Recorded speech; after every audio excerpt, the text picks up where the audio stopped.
Good morning, everyone. First of all, I just want to apologize for late getting on here to read what was supposed to be done on Sunday. I'll be completely 100 with you. I did not remember, because this is a new thing that I've only been doing for a couple weeks. I did not remember on Sunday that this was a thing. And my Sunday was pretty full.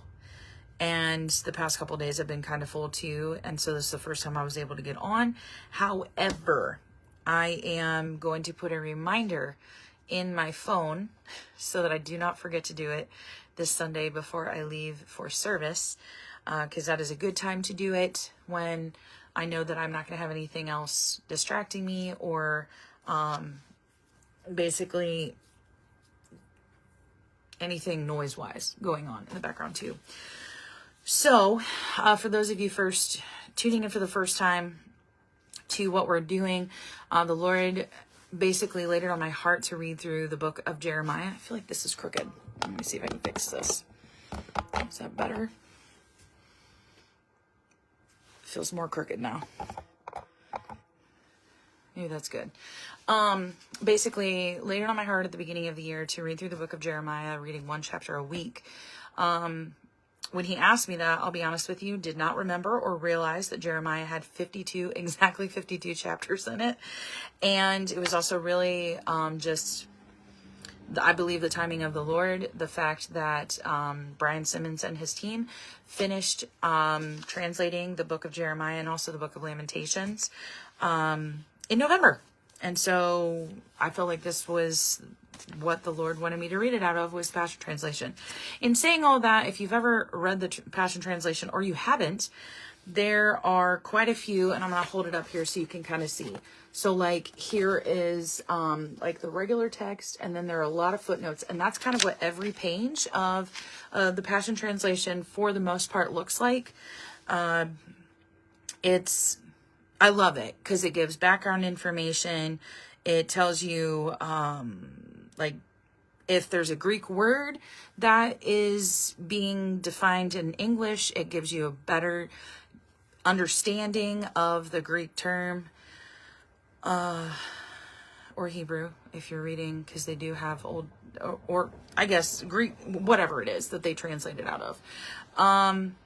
And so what happens at the end of when I get finished reading is I go ahead and take pictures of all of the pages of what we just read so that you can read the footnotes if you desire to.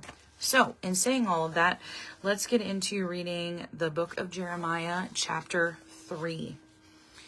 Unfaithful Judah. Here's what Yahweh says. If a man divorces his wife and she marries another, would he return to her again? Doing that would thoroughly defile the land, and you, Israel, have prostituted yourself with many lovers. Yet now you want to come back to me? I, Yahweh, have spoken. Look up to the barren heights and carefully consider. Is there any place where you have not offered yourself as a prostitute? You have sat by the roadside waiting for lovers, sitting like a nomad in the desert. You have defiled the land with your prostitution and wickedness. Therefore, I have withheld the rains, and the spring showers have not come. Yet there you sit with the shameless, brazen look of a prostitute who refuses to blush. And yet you have the nerve to say to me, Father, you've been my trusted companion as long as I've lived. Surely you won't hold a grudge against me forever, right? You won't always be angry with me, will you? This is only what you say, but you keep on doing all the evil you can get away with. 2 unfaithful sisters. During Josiah's reign as king of Judah, Yahweh asked me, did you see what unfaithful Israel has done? Like an adulterous wife, she has turned away from me. In every high place and under every green tree, she has prostituted herself to worship other gods. I thought that after all she had done, she would return to me, but she did not return. Meanwhile, her treacherous sister Judah looked on. She saw me give unfaithful Israel her divorce papers and send her away because of her continued adultery. Her treacherous sister Judah likewise had no fear. She too acted like a prostitute. Her infidelity mattered little to her. She polluted the land and committed adultery by worshiping idolatrous stone and wood pillars. Even after all this, Israel's treacherous sister Judah refused to return to me with her whole heart. Instead, she came with only deceitful lies, declared Yahweh. And Yahweh continued, even unfaithful Israel has shown herself more righteous than treacherous Judah. Go and carry this message to those living in the north. Yahweh is speaking to you, unfaithful Israel. Return to me, for my faithful love for you never ends. No frown of mine awaits you, declares Yahweh. I will not remain angry with you forever, for I am merciful, declares Yahweh. Only admit your guilt. You have rebelled against Yahweh your God. You have lavished your love on foreign gods under every green tree. You have not listened to my voice. I, Yahweh, have spoken.